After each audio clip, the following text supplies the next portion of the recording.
Muy buenas noches, bienvenidos y bienvenidas a esta edición de El Plural en este inicio ya de semana, y le invitamos a que se quede con nosotros para discutir tres temas que seguramente son de su interés, y vamos a comenzar hablando de esta penosa cifra que coloca a Jalisco en primer lugar, que es justo de las personas desaparecidas en el marco del 30 de agosto.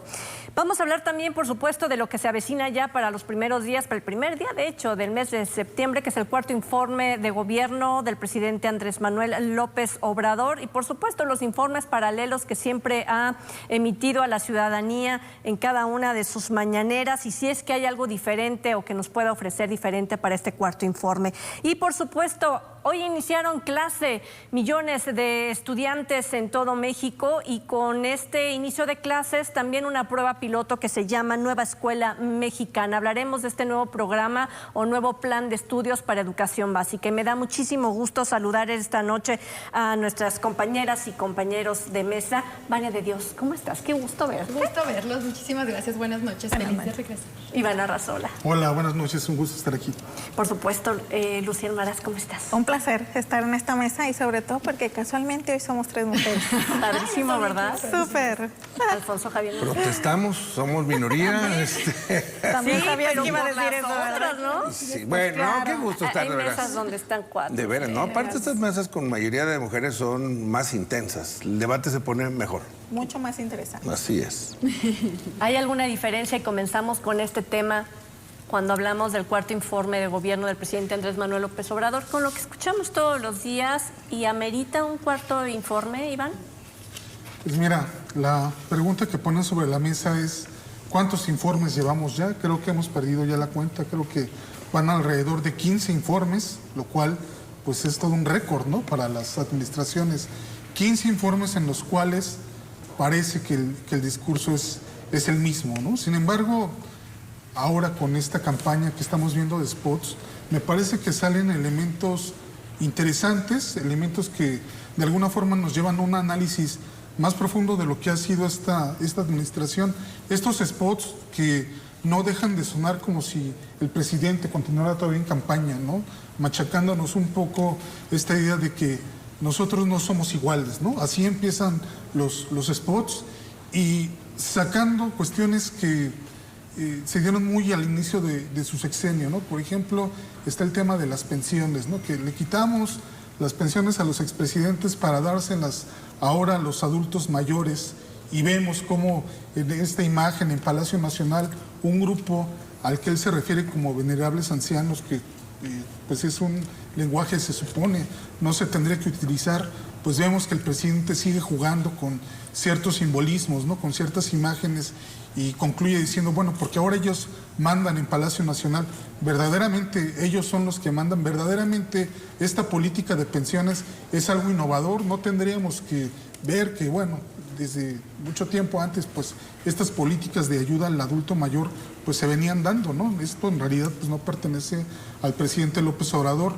O un spot donde muestra el aeropuerto Felipe Ángeles en aparente funcionamiento, y decimos en aparente porque es una imagen lejana, distante, en la que pues a las espaldas del presidente aparece este aeropuerto, cuando en realidad no sabemos si en su interior verdaderamente hay un funcionamiento, ¿no? Son 1.500 viajes los que se han hecho en este aeropuerto, mientras que en el aeropuerto de la Ciudad de México son más de 150,000 en lo que va del año.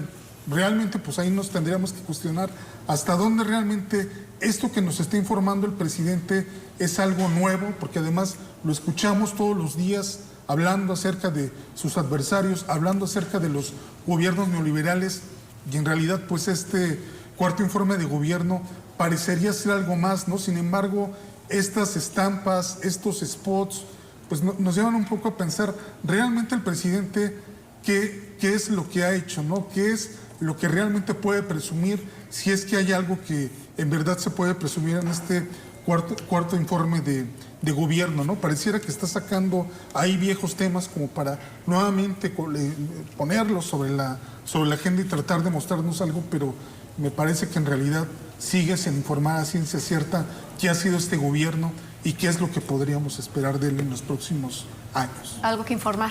Pues lo que podemos pensar o podemos ver desde fuera también es que se está acercando ya al penúltimo año de su administración y es un año importante porque sería previo a las siguientes elecciones.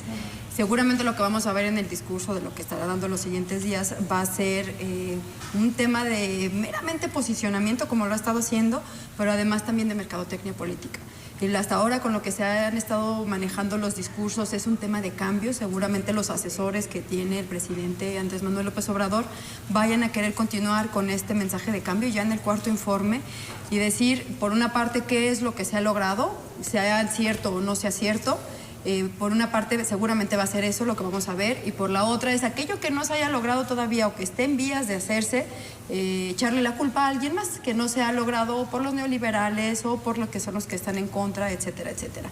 Entonces yo creo que lo que sigue o este informe es prácticamente un ejercicio de posicionamiento lo que vamos a estar viendo. Posiciona la imagen del presidente Andrés Manuel López Obrador. ¿No Sí, pasa de ahí? por supuesto. A ver, o sea, el tema de rendir informes nunca ha sido un ejercicio en realidad de rendición de cuentas, ¿no? De él, pero de ninguno, ¿no? Pero hoy que encontramos al presidente de la República todos los días, en todo momento, ¿no? Y adicional al tema de sus spots, que por cierto dice que no es igual que los anteriores, pero pues replica la misma práctica con los spots, ¿no? Cuando cada que llegaba un tema de informe de gobierno, pues salía el presidente en turno y bueno, pues a decir lo que tenía que decir respecto a sus avances, logros, etcétera, ¿no? Y entonces ahí sí son iguales. Y además informa, digamos que informa, pero no de fondo, ¿no? O sea, a ver, sale otra vez con el tema de los spots de sus obras faraónicas. En el sentido de que, a ver, Tren Maya otra vez sale con un spot, ¿no? El tema de los programas adultos mayores, que es, digamos, su gran bandera desde que inicia la administración, ahí está presente, ¿no? El tema del aeropuerto también ahí está presente. Entonces, la agenda del presidente es otra totalmente diferente a la de la realidad del país, ¿no? O sea, frente a eso tenemos altos índices delincuenciales, de feminicidios, de delincuencia organizada, homicidios dolosos, crimen organizado, etcétera. Pero él hoy de nada está hablando sobre eso. Y lo que habla es un tema mínimo en cuestión de alguna disminución de los delitos, ¿no? Entonces, hoy veía precisamente que debo anticipar, para nada es de mi gracia, el que fue candidato del PAN, recuérdame. ¿Ricardo Anaya? Ricardo Anaya, un tuit que me parecía que había datos interesantes, ¿no? Y le decía las 5 mentiras de López Obrador. Una de ellas es que, bueno, salió y dijo al inicio, y además como candidato, que insiste, que así justo se sigue viendo como candidato, voy a disminuir el precio de la gasolina. Eso hoy no es una realidad, ¿no? Dijo que a 10 pesos y hoy la tenemos a 22, ¿no? Otro tema más era que no iba a crecer el tema de la deuda pública. Bueno, pues según los datos de la Secretaría de Hacienda y Crédito Público, hay un incremento en la deuda pública. Entonces, por ejemplo, nos dice que la economía iba a tener más o menos un 4% de posicionamiento durante su gestión. Pues eso no ha pasado. Y le va a echar la culpa al tema de la pandemia y le va a echar la culpa al tema del pasado, etcétera, ¿no? Entonces, a ver, de los compromisos que él ha asumido, pues están ahí los que él ha querido, ¿no? Pero medianamente el tema de la disminución de la corrupción, pues nomás hay que echarle un ojo a cómo anda el tema de sus hermanos, de su propio hijo, al tema de la Secretaría de la Función Pública, de Butler, de otros más, ¿no? Entonces, todas estas banderas, pues hoy, como decía al inicio de mi intervención, pues nos está informando de manera profunda, no de fondo. El tema es que el mensaje que está llevando, pues sí le ha rendido frutos, porque sigue manteniéndose con una muy buena aprobación en todas las encuestas. Unas encuestas, lo mediático y la retórica. Le sigue hablando a su público, sin duda alguna, y lo más triste para mí es que ese público sigue creyéndole. A ver, dice la publicidad, no somos iguales. Y efectivamente no son iguales en algunos aspectos. Son, como dice Lucy, sí son iguales en usar la comunicación oficial para ensalzarse, autoensalzarse. Pero en lo que me parece que no hay similitud es en que en los tiempos de los presidentes anteriores buscaban solamente los aspectos que podrían resultar positivos para difundirlos y ponerlos como logros, sin análisis, autocrítica ni nada. Y las obras o asuntos que no eran positivos, pues simplemente los omitían. Ahora el presidente no. El presidente vive en un mundo de caramelo, en donde las cosas van bien. Él habla de vamos bien.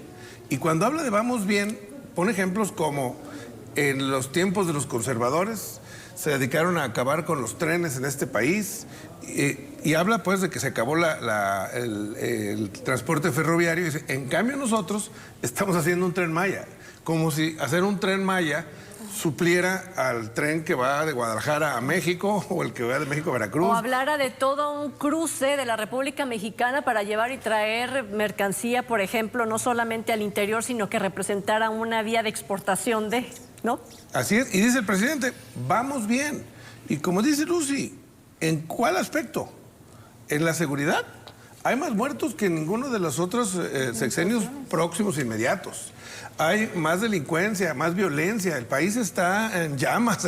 Hay estados como Zacatecas que han vivido episodios violentos en los últimos días. Semana, ¿no? El mismo Jalisco los tuvo hace algunas otras semanas. Es decir, en estado de calma no está la nación. ¿En cuál otro aspecto están bien? ¿Estamos bien en la economía? ¡Carambas!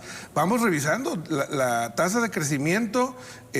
Todos los indicadores que estaba yo ahorita revisando van en franca caída. Tenemos una tasa de desempleo sostenida de 3.3%. Tenemos más pobres, Poncho. Tenemos muchos más pobres, sin duda alguna. Pobres. Una inflación de 8%, que es en lo que va de este año, y con la aspiración a llegarle por ahí al 9%. Las tasas de interés disparadas. No puedes ahorita hacer un proyecto de algo y pedir un préstamo porque las tasas de interés están por los cielos. Es decir, ¿en dónde? ¿En qué parte estamos bien? Solamente en su mundo de caramelo, como dice la canción. Pero, por ejemplo, la parte económica, la semana pasada estábamos hablando de que hubo un incremento en el comercio exterior en todo lo que tenía que ver con la inversión extranjera directa. Y sobre todo que Jalisco formó parte de los primeros 3 lugares donde más inversión se realizó. ¿No contrasta esas cifras y esos anuncios que el propio estado de Jalisco también daba en días pasados, Iván?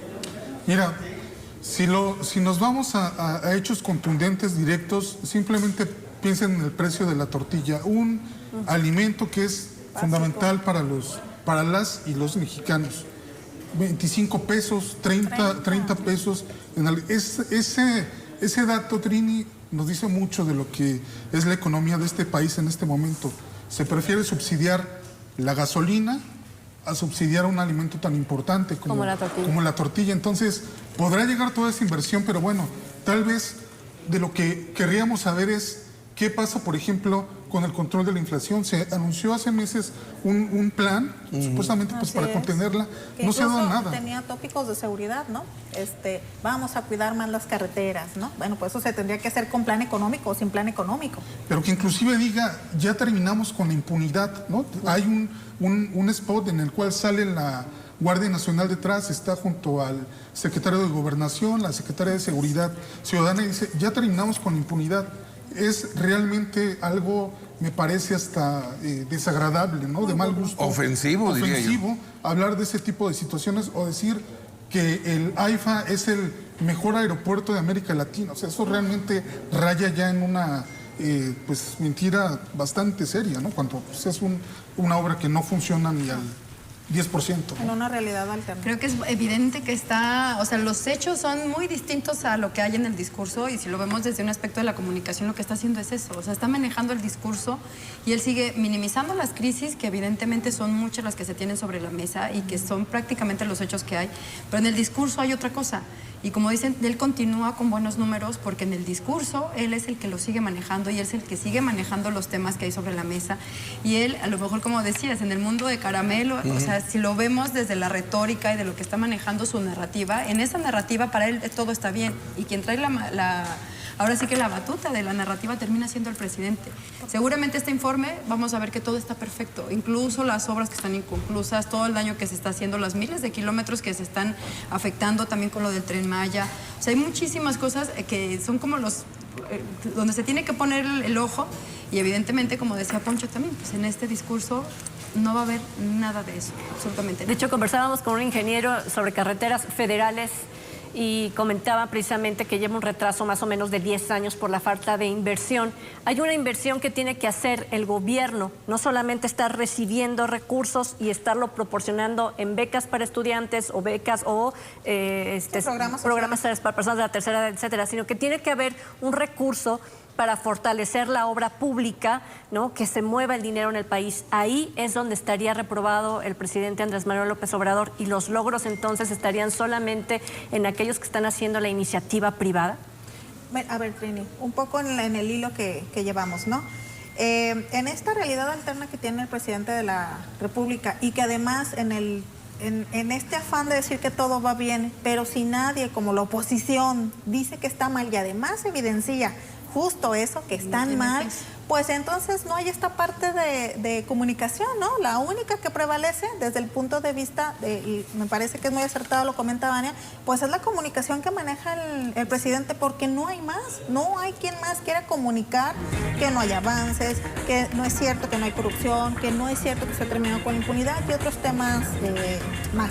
El tema, particularmente de obra, pues es que es justo, recordemos que desde que él era candidato, fue el candidato de siempre de todas las administraciones, ¿no? Fue que él iba dirigido para los programas sociales, y es justo lo que está haciendo. Entonces, no va a observar ninguna otra cosa, Trini, que no sea lo que él se ha fijado como programas sociales, insisto, y las obras que para él siempre han sido tan importantes como Tren Maya, el aeropuerto y otras más. Entonces no vamos a ver avance en ese sentido. Lo que es increíble es cómo el presidente miente una y otra vez en los spots publicitarios y en sus discursos matutinos y nadie dice nada. O sea, por mucho menos que eso, otros presidentes se volvían, bueno, el caso de Peña Nieto, tendencia en las redes sociales, ¿no? Pero Andrés Manuel López Obrador inaugura una refinería Dos Bocas que no está terminada ni al 20%. Y además vuelve a salir cada vez que ya ven, ahí está Dos Bocas. Y lo va a decir, y lo va a poner como logro. Y ahí está Dos Bocas, ¿dónde está Dos Bocas? O sea, inauguró las oficinas de lo que algún día va a ser la refinería de Dos Bocas, pero sale con esa tranquilidad y en el sureste la gente protesta, los ecologistas, los ambientalistas, los ciudadanos, los indígenas, la sociedad en general, contra la construcción del Tren Maya por el impacto ambiental que tendrá, y no pasa nada, o sea, no se detienen ni tantito. A ver, vamos escuchándolos tantito, ¿no? Es decir, los descalifican automático y siguen adelante. No, y menos señalándolos como un grupo de mafiosos. Todos aquellos que se pronuncian en contra o que le tocan la puerta para ofrecerle otra opción son ese grupo de mafiosos que, bueno, habrá quienes tengan algunos intereses y todos lo sabemos a lo largo de... Lo que sí es una diferencia con los gobiernos anteriores, y no lo voy a disculpar, ¿no? Sino que parece que los mexicanos, las mexicanas no tenemos acceso a otro tipo de darle resultados a la gente, ¿no? En sus informes de gobierno, que eso es lo que nosotros merecemos y nosotros deberíamos de exigir, algo que tenga contenido para poder seguir adelante, ¿no? Sobre todo en un año que pinta, va a terminar, como tú lo dijiste, ¿no? A lo mejor hasta con una inflación de 2 dígitos, muy complicado. Y que también lo señalaron en su momento, el tema de seguridad es muy importante abordarlo porque nos está impactando a todos en el día a día. Y cuando regresemos hablaremos precisamente del problema de las y los desaparecidos en México. Son más de 100,000 las personas que se tienen registradas desde las plataformas oficiales ahí en Secretaría de Gobernación. Con este y más temas regresamos en Plural.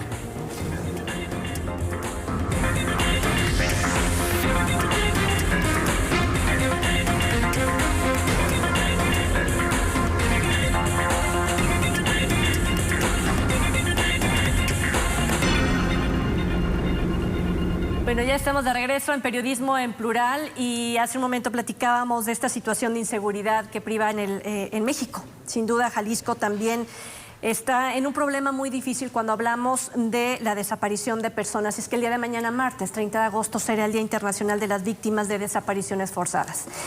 Y la Comisión Nacional de Búsqueda ha establecido al día de hoy, según su plataforma, que a nivel nacional son 105,096 personas desaparecidas. Y en Jalisco ocupa el primer lugar, son 15,034, seguido de Tamaulipas y el Estado de México. Esta situación de la inseguridad y que cada vez eleva más el número de personas desaparecidas está poniendo sin duda un foco rojo, encendiendo un foco rojo a nivel internacional para nuestro país. Amnistía Internacional, Organización de las Naciones Unidas, está diciéndole a México, tienes que ponerte a trabajar para poder resolver este tema, Lucía. Sí, a ver, súper interesante que existan estos días, ¿no?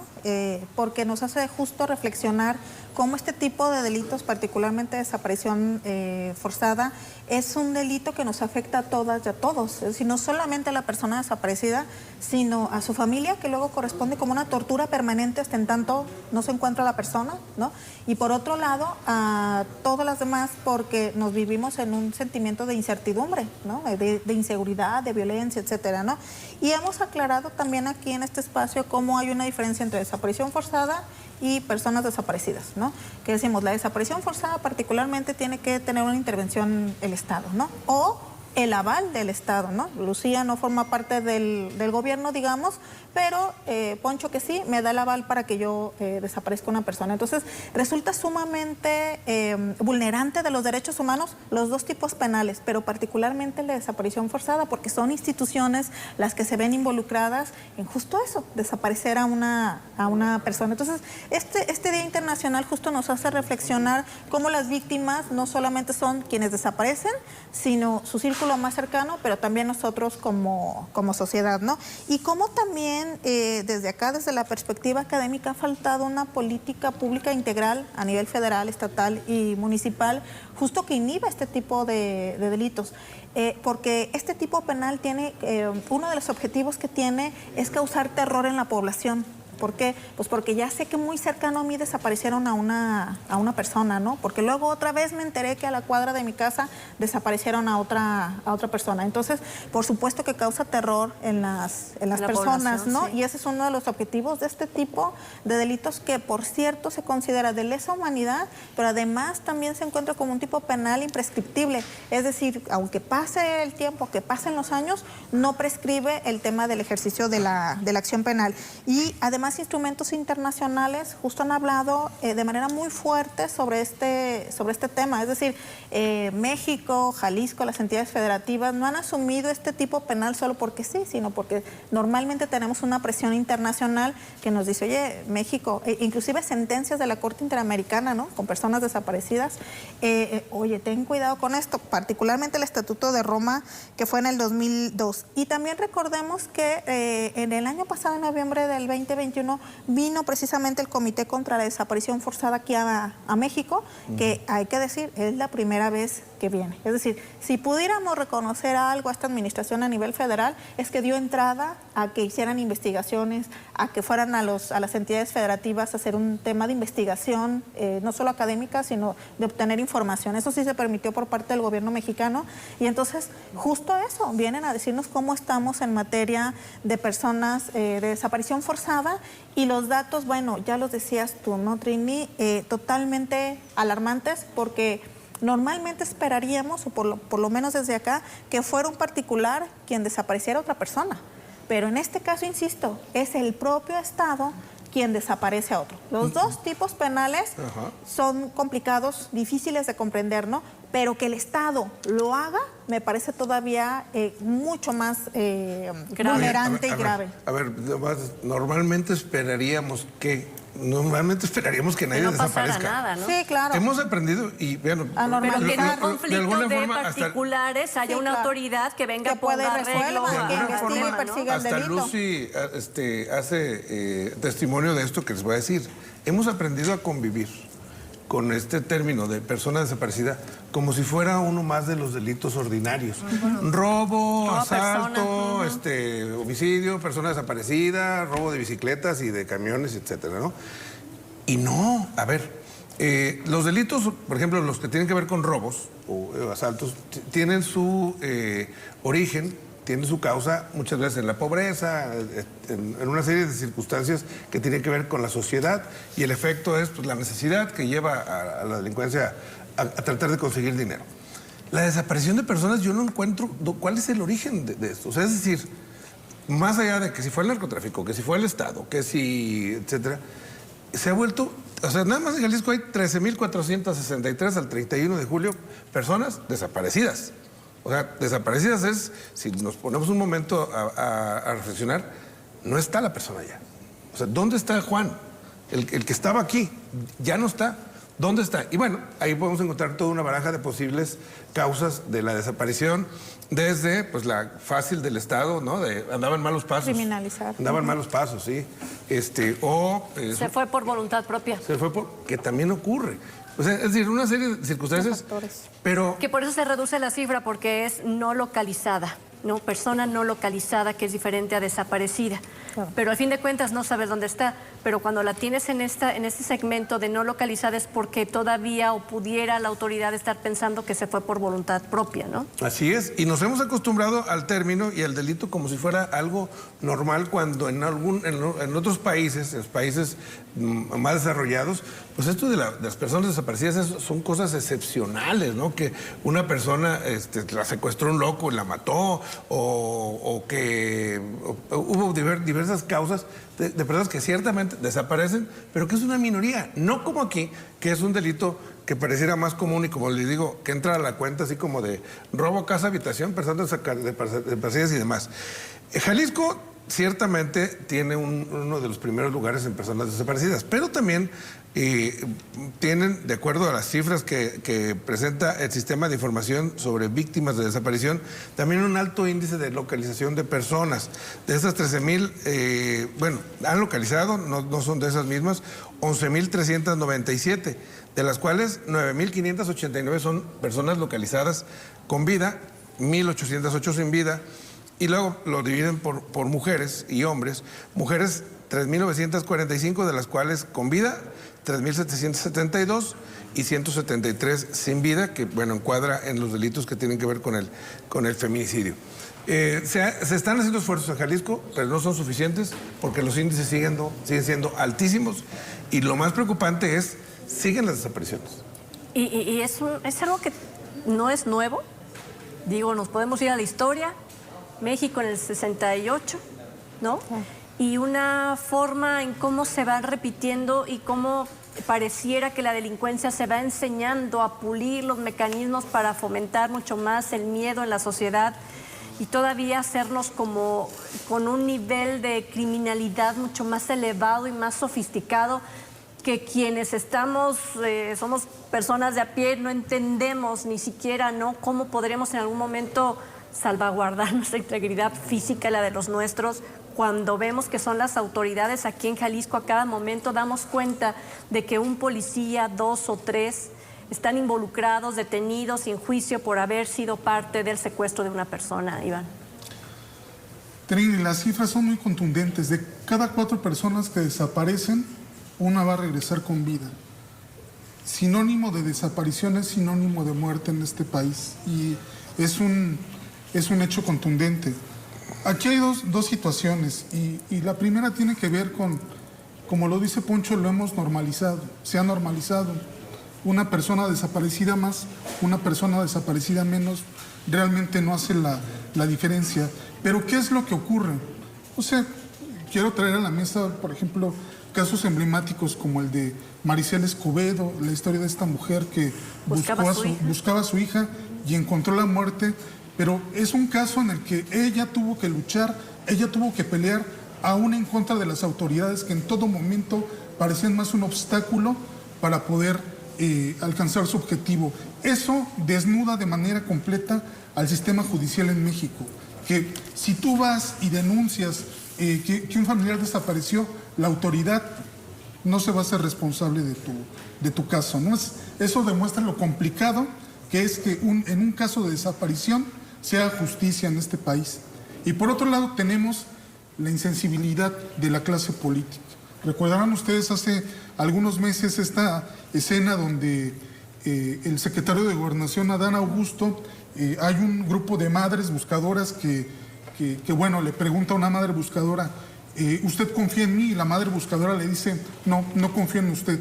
Y el secretario de Gobernación le dice, pues yo tampoco, ¿no? Pues yo tampoco en usted. Pues yo tampoco en usted. ridículo. Es ridículo, es una situación que, a ver, por más que indignante, ¿no? Por más que le quieras encontrar una explicación, no la hay. Pero eso que vemos, y ya a un nivel de un funcionario de esa estatura, de ese nivel, ¿qué le puede esperar a una persona ante un ministerio público cuando va y presenta su declaración? En realidad, la autoridad parece importarle poco. Y hay muchos datos que se podrían tomar en cuenta, como lo dice Lucy, para verdaderamente pensar en buenas políticas públicas, pensar en buenos diagnósticos. La mayoría de las personas desaparecidas son varones. ¿Por qué desaparecen? Hay cuestiones de trabajo forzado por crimen organizado, hay cuestiones de feminicidio. ¿Qué es lo que está involucrado en estos casos, ¿no? Pero pareciera que a la autoridad no le importa, ¿no? Finalmente dicen, bueno, este no es mi trabajo, se desaparecieron, no es porque algo hicieron, ¿no? Entonces, me parece que eso es lo más lamentable del asunto, que a pesar de que es un asunto central, a la autoridad parece no importar. De hecho, es Ceci Flores, ¿no? Esta mujer de Madres Buscadoras de Sonora, quien ha dicho: la autoridad no nos quiere, la autoridad, nos deslindamos totalmente de estos supuestos esfuerzos que hace la autoridad federal para ayudarnos a buscar a los nuestros. Le pedimos a la ciudadanía que nos ayude, necesitamos recursos económicos para podernos transportar. Le pidió al presidente de la República que el helicóptero que utilizó para la botarga de este equipo de béisbol se los prestara en alguna ocasión para poderse trasladar a sus espacios de búsqueda, como una especie de ¿por qué nosotras no? Y ante este reclamo, pues no veo yo ningún tipo de acción en lo federal y en lo local. El reclamo parece seguir siendo lo mismo, donde estos colectivos y esas colectivas se van a reunir entre el día de mañana 30 y el día 31 de agosto para hacer justo esta manifestación de hartazgo y de pedirle a la sociedad que sienta un poquito de empatía tras el sufrimiento y la causa que ella lleva, ¿no? Yo creo que ahí lo dividiría en 3 puntos. Uno tiene que ver esta fecha particularmente, y lo que van a hacer las movilizaciones es visibilizar el problema.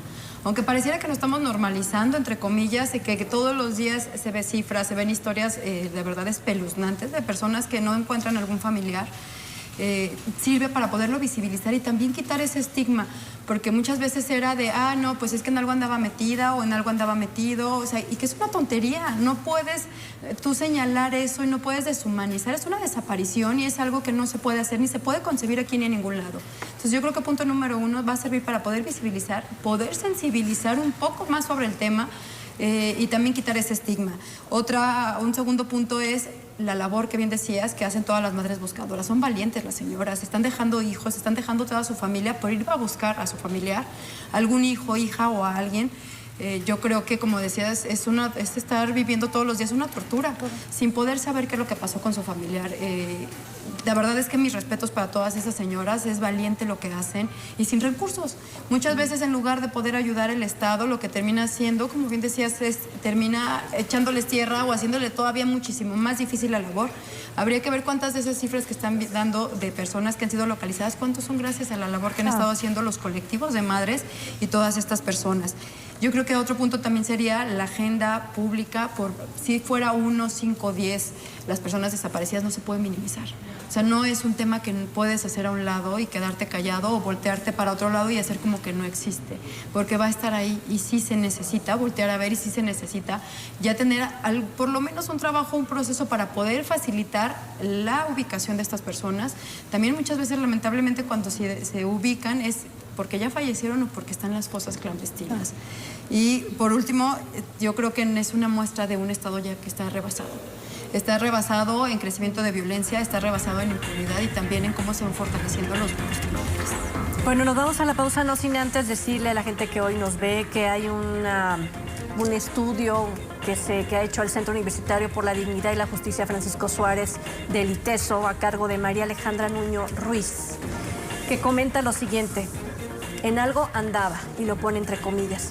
Es una frase recurrente en conversaciones informales o incluso con autoridades, cuando se trata de la desaparición de una o más personas. Es decir, pareciera que es justificable y entendible que una persona sea desaparecida o sometida a cualquier otra violación de derechos humanos si, desde cierto imaginario social y colectivo, dicha persona no cumple con ciertos convencionalismos o expectativas.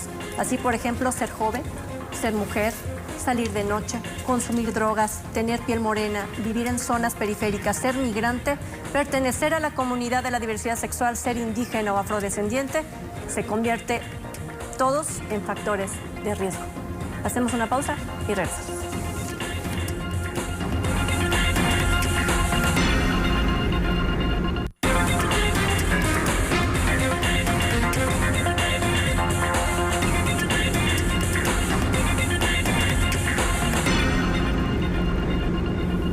Bueno, pues arrancó el ciclo escolar y con pues también la prueba piloto, una prueba piloto sobre la nueva escuela mexicana del gobierno de la 4T o del gobierno del presidente Andrés Manuel López Obrador. Serán 30 escuelas en cada uno de los estados de la República para que este nuevo plan de estudios se ponga a prueba en este medio año nada más, ¿verdad? Parece que será medio año. Y va a ser únicamente con los de primer grado en esta ocasión, por lo que había estado leyendo, es únicamente para los de primero de preescolar, primero de primaria y primero de secundaria. Los demás, o sea, estos 30 grupos por estado van a ser únicamente con esos grupos, aunque parece que todavía hay mucha confusión de qué se trata este nuevo modelo o en qué consiste o qué es lo que van a hacer. Y prácticamente está en la Secretaría de Educación todavía hasta hoy. Sale, pasa la estafeta y entrega nada más como de que sí, tuvimos ciertos avances y aquí está el nuevo modelo y a la que viene entrando le toca ahora desarrollarlo y justo en el primer día de clases. Y que le vaya bien y en nombre sea de Dios. Que de hecho se despide, ¿verdad? En esta mañanera. Agradece la confianza, que estos 18 meses, lo que hizo, etcétera, etcétera. Bueno, ya hablamos un poco también de lo que tenía que ver con el discurso y la narrativa, pero no se han metido a profundidad. Yo estaba escuchando algunas de las defensas que decía, bueno, hoy la todavía secretaria Delfina,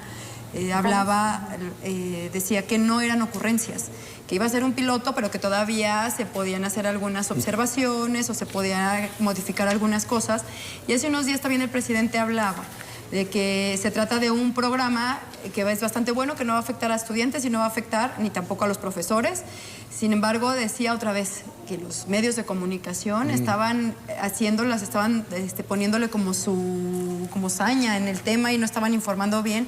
Yo creo que ahí algo le está fallando en la comunicación a sus asesores o a la gente que también está con él, porque todavía hay muchas dudas de cómo va a ser este nuevo modelo. Hay algunas cosas básicas, por ejemplo, que las asignaturas o las materias ya no van a calificarse como tal, que es lo que se está buscando, sino como campos formativos. Es decir, que en un solo proyecto que presenten algunos de los estudiantes puedan ver diversas materias, que analicen algún caso y que presenten diferentes cosas.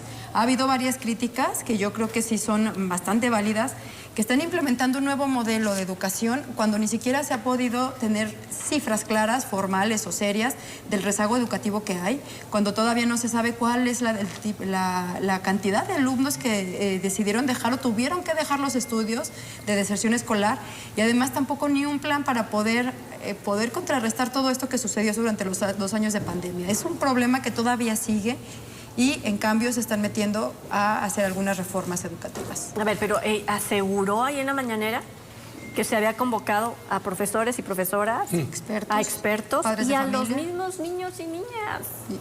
Aseguraron que todos estaban incluidos en esta iniciativa. Sí, igual que las encuestas de Morena para elegir candidatos. ¿Qué? Así son las encuestas de Morena, se convoca a todos y todos participan. No sabemos quiénes son todos. Claro que y al final designas quién es y cómo es. Es que es una ligereza con la que manejan el país y los asuntos importantes. 15 días antes del inicio del periodo escolar anuncian cambio de secretaria. Y el día del inicio cambian la secretaria. O sea, ¿quién dirige? ¿Cómo funciona este asunto, no? ¿Y por qué la cambiaron además? Bueno, porque se va el candidato. Es un tema político. Pero, claro. y el asunto es... No, bueno, y la que llega es sindicalista también. totalmente a un asunto meramente de laboral y nada educativo, que ¿no? tiene Nada 18, de pedagogía. que tiene 18 años sin pisar un aula de clases. Pero es súper allegada al presidente de la República. Claro, ¿sí? Y eso es su gran, digamos, carta de presentación. Su amigocha, y así se maneja la educación en este país, como muchas cosas, otras también se manejan así. No me digas que Bartlett es un experto en energías, ¿no? Oye, pero no debería ser amigo, ¿verdad? Bartlett con el presidente López Obrador. No es mi amigo, te va a decir, es mi hermano. Sí, carnal. El tema pues es ese, la ligereza con la que se maneja un tema tan importante y fundamental como lo es la educación, ¿no? Es decir, como si fuera no fuera tan importante, pues hay que entrar el lunes. En un plan piloto, que es el que estamos hablando, se llama Prueba Mexicana, ¿no? Nueva Escuela Mexicana. Nueva Escuela Mexicana. Del que poco sabemos. ¿Y qué es lo que pasa? Lo mismo que dijimos en el primer bloque. El presidente sale a decir, les preguntamos a todos están incluidos y todos participaron. Y entonces, yo te pregunto, ¿tú eres madre de familia? ¿Te preguntaron? No, yo no sabes ni de qué se trata, ¿no? Bueno, y ni me preguntas de qué grado son mis hijos, porque entonces me vas a echar de cabeza. pero nos debe interesar. Claro. Pero no lo sabemos porque no hay acceso a esa información. Bueno, a profesores habría que preguntarles a los profesores si ellos tienen claro en qué va a consistir este nuevo modelo y cómo se va a aplicar o qué es lo que se va a modificar. Pero además, ¿y a qué obedece, ¿sabes qué, Vania? Que de verdad, pobres docentes. O sea, porque fue la reforma educativa que nunca llegó, digamos, a implementarse de manera completa, ¿no? Y les hicieron todo un revuelo en sus funciones, en los programas y demás. Y otra vez viene un tema de un programa piloto, que además hay que decirlo un poco, siguiendo lo que tú comentabas, ¿no? A ver, el sistema educativo en México está rebasado desde antes del COVID. Pero con el tema del COVID, bueno, empeoró totalmente, ¿no? El tema del rezago, de lectura de la comprensión, en el tema matemático para las niñas y los niños. Pero además, si nos damos cuenta, digamos que otra vez en el no somos iguales, pero sí son iguales, Peña Nieto lanzó el tema del sistema educativo también en sus últimos años ya de sexenio, el tema de la reforma educativa. Es decir, no alcanzó a ver qué iba a suceder. La pregunta es, ¿por qué no se hace el inicio? ¿Por qué no se hace el inicio de un sexenio que permite que en 3 o 4 años podamos, ellos mismos, ¿no?, saber si funcionó, si no funcionó? La otra pregunta que nos tendríamos que estar haciendo es que no solamente no conocemos en qué consiste, para dónde va, qué objetivos tiene, etcétera, que sí, o sea, sí está publicado en el Diario Oficial de la Federación, o sea, hay que meterle, pero hay que meterse de fondo, es decir, no está... no es un plan educativo ciudadanizado. No les interesa que unas personas que lo comprendamos, exacto, eso por un lado. Pero además, la pregunta sería ¿cuándo se va a evaluar? Porque además este hombre ya está por salir y además va a ser para los primeros años de preescolar, ya lo decías tú, de primaria y de secundaria. Quiere decir que la primera evaluación tendría que ser más o menos en el siguiente año al que se implementó. O sea, no se puede evaluar de manera rápida. Bueno, es una prueba piloto que se va a evaluar a fin de año, Pero eso no podría ser, porque empieza en octubre. Esto empieza en octubre. ¿Cuándo sería noviembre y diciembre para evaluar? ¿En serio 2 meses? Todo un sistema educativo. Para poder identificar si esto va a funcionar. Y por otro lado, justo eso, en lo que él dice que se socializó, intervinieron no sé qué tantas personas, bueno, pues como él, yo traigo otros datos. Hay una declaración de Luis Arturo Solís, que es el presidente de la Unión Nacional de Padres de Familia, que dicen que las madres y los padres no están de acuerdo con esa propuesta educativa y que además han recabado alrededor de 40,000 firmas para llevarlas a la SEP y hacer evidente que están inconformes con este nuevo plan, ¿no? Entonces, pues ahí la forma en que se hacen las cosas, pues de manera, ya lo decía Trini, muy similar a como se hacían en otros sexenios. Dice el Instituto Mexicano de la Competitividad que no sé si a lo mejor tenga valor o no para muchos seguidores de la 4T, pero bueno, ellos dieron un diagnóstico y dijeron que no hay ninguna guía siquiera, no hay un diagnóstico, no hay un estudio para las y los docentes, que al fin de cuentas son los que ejecutarían, ¿no?, el programa. Ellos son los operativos. Además se hablaba, de que iban a empezar a evaluar no sacando la calificación y asistencia, sino dependiendo del contexto del estudiante y que cada profesor iba a poder evaluar a su manera y a sus consideraciones. También es un asunto grave porque se había tenido un problema con aquello de que no se vale reprobar a nadie y nadie puede reprobar en el grupo. O sea, ¿cómo van a empezar a hacerse también otras evaluaciones? Quienes hemos estado enfrente de grupos sabemos que sí se necesitan ciertas directrices, tanto para el profesor como para los estudiantes. También se hablaba de una libertad pedagógica para los maestros. O sea, si no tienes una guía, entonces cada maestro va a evaluar como quiera, va a enseñar lo que quiera. O sea, ¿qué va a pasar finalmente? Insisto, falta ver a lo mejor de revisarlo a detalle, pero sí ha faltado que sepan comunicarlo y que sepan transmitirlo en qué consiste. Quizás podría ser algo beneficioso. Justo de manera muy pedagógica, utilizando precisamente eso. Porque sí, lo que sí quieren hacer es que el joven, la chica, haga un análisis en su contexto real y apliquen el inglés, por ejemplo. Entonces, apliquen las matemáticas o apliquen dos cosas, ciencias naturales con matemáticas, ¿no? Pero analizando sobre un caso específico. Eso ya se hace en las universidades. O sea, sí es una forma de educar a los niños y a las niñas. El tema es que... vamos, ¿cuáles son los parámetros para evaluar? Si ya no va a ser el del 1 al 10 o del 5 al 10 o del 6 al 10 para aprobarte, entonces, ¿cuáles van a ser estos criterios que te van a determinar si el niño o la niña tiene esa madurez para poder hacer ese análisis con la materia y la realidad? Y no me preocupa tanto ello, yo creo que cualquier persona tiene la capacidad, ¿no? Va transitando el semestre y una guía, pero ¿cómo lo van a hacer los profesores, ¿no? Y las profesoras. Mira, este es el sello de la 4T, romper con el pasado porque no sirve, ¿no? Entonces, ese modelo de educación era un modelo neoliberal. Ya se había hecho una primera, la contrarreforma educativa en el 2019 para que los profesores no fueran evaluados o fueran evaluados de forma diferente, ¿no? Y se deshizo esta institución, el INE, ¿no? Que era el que se encargaba de evaluar a los profesores.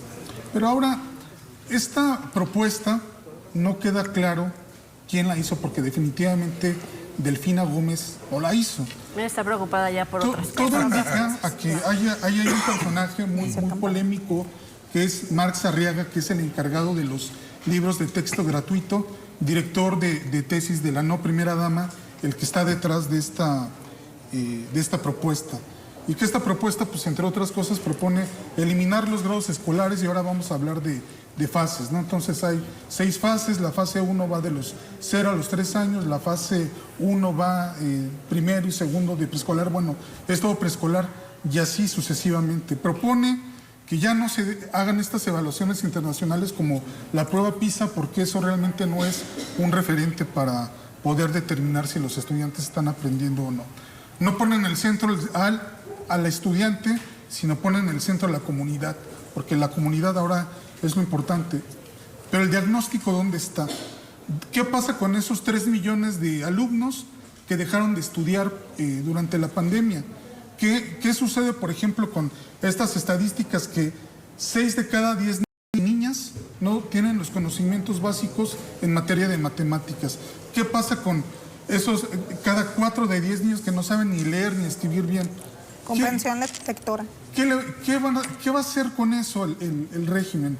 El régimen a lo que le está apostando es: vamos a ideologizar la educación, vamos a darles estampitas a los niños para que las peguen allá en sus libros, ¿no? ¿Vieron estas imágenes del presidente en calcomanías, ¿no? Donde Que también es algo que han estado criticando bastante. Sí, Dicen que lo que se quiere es dar una doctrina a los niños para adoctrinarlos en la cuarta transformación. Exactamente. Entonces, a ver, lo de la comunidad suena bien, pero aquí el tema es: ¿en qué momento se pensó? ¿Cómo se va a implementar? ¿En qué momento le pidieron la opinión a las madres, a los padres, a los profesores? En ninguno. En realidad esto viene de una persona en lo particular, que fue la que se encargó de formular todo esto, ¿no? Entonces, me parece que ahí hay elementos de una propuesta que no suena bien y que para su implementación, es más, ni siquiera podemos conocer si realmente el proceso funciona, porque este gobierno, si también por algo se caracteriza, es por la opacidad.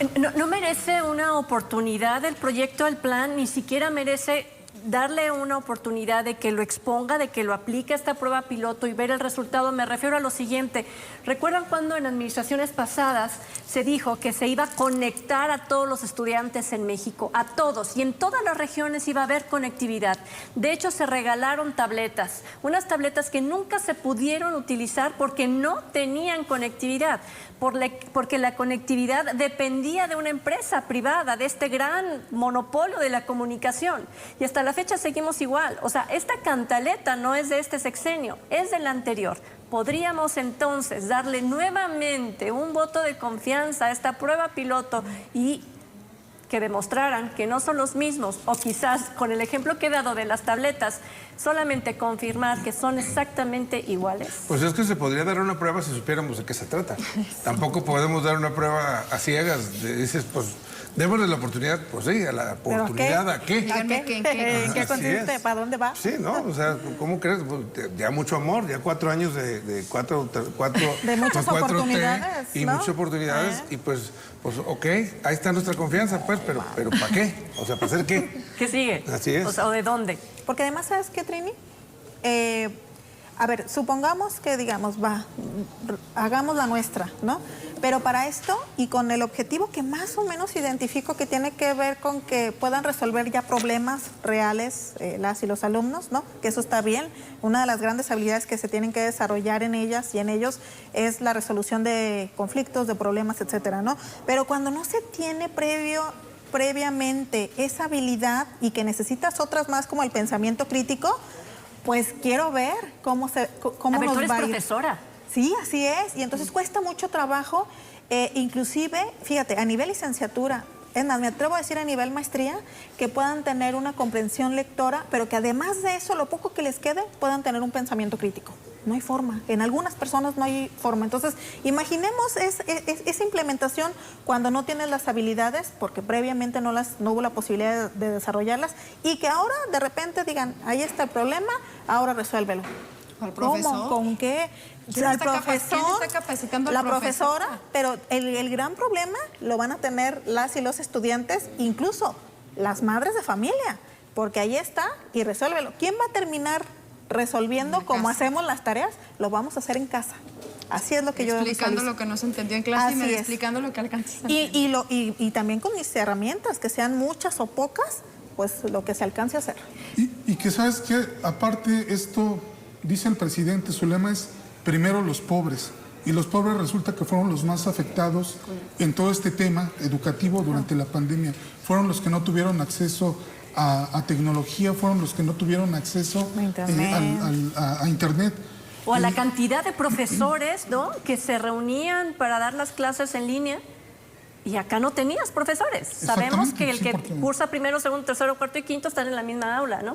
Porque las escuelas tampoco tenían esa estructura, ¿no? Las escuelas en muchos casos fueron saqueadas, ¿no? Lo poco que No había tenían. la infraestructura. Y que bueno, esto al final, ¿qué va a provocar? Que pues mucha gente diga, bueno, si no hay confianza en la escuela pública, pues hay que llevarlos a las privadas, ¿no? Como sea, pero bueno, ahí podemos tener un poco más de certeza de cierta calidad. Entonces, me parece que todavía eso amplía mucho más la brecha. El tema de las desigualdades, eso es lo que va a suceder todavía.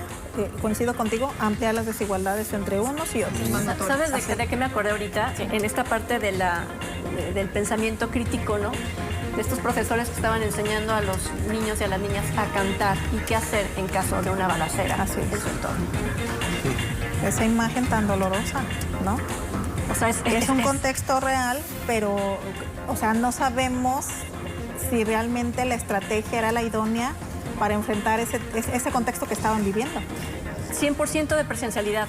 No fue 100% presencialidad. Escuelas en Zacatecas no tuvieron clase y se fueron a la Bueno, pero por una virtualidad. circunstancia diferente a la original que era la pandemia. Ahora es por la falta de garantías, Por la hablando inseguridad. de la materia de seguridad. En Jalisco todavía hay escuelas que no pueden ocuparse porque no tiene condiciones para estudiar. En Oaxaca sucedió lo mismo, ¿eh? No había las condiciones, solamente fue el 85% de escuelas abiertas, el resto no tenía las condiciones de infraestructura, ni de profesores, ni de, bueno, de nada. Porque se Volvemos robaron a las lo cosas. al origen otra vez, o sea, se está poniendo ahora atención en lo del modelo educativo, el nuevo plan educativo, cuando hay otros temas que sí son urgentes poder resolver. La infraestructura en las escuelas, las condiciones en que están yendo algunos de muchos de los estudiantes, las herramientas para poderse conectar o estar ahí, o sea, hay ciertos temas que se están desatendiendo y dando prioridad ahora. Vania de Dios, muchísimas gracias y me da mucho gusto recibirte en esta tu casa. Muchas gracias y buenas noches a todos. Ivana Rosona, Muchas gracias, buenas noches. Lucy Almaraz. Qué bonita mesa. ¿Verdad? Bonita, pero bonita. Buenas ¿Te noches. gustó la mesa, mi Sí, querido me Poncho? gustó mucho, me gustó mucho estar con todos ustedes. Muchísimas gracias. A usted muchísimas gracias por habernos acompañado. Nos vemos y escuchamos en la próxima.